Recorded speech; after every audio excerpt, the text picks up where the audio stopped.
Понуждайте себя к добру, понуждайте к труду ради Господа.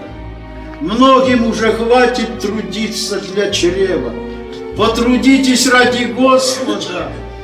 Ложитесь с ним и поднимайтесь с ним. Вспоминайте ошибки былых дней. Приводите их на память, считайте себя грешнее всех и отмалывайтесь. Каждая прочитанная молитва — это как положено в карман какая-то монета ценная. Это копилка копится годами, десятилетиями, и богатеет человек, и богатеет, и богатеет, потому что знает, что он пойдет душа по мытарствам, и откупится тогда, имея большое имение.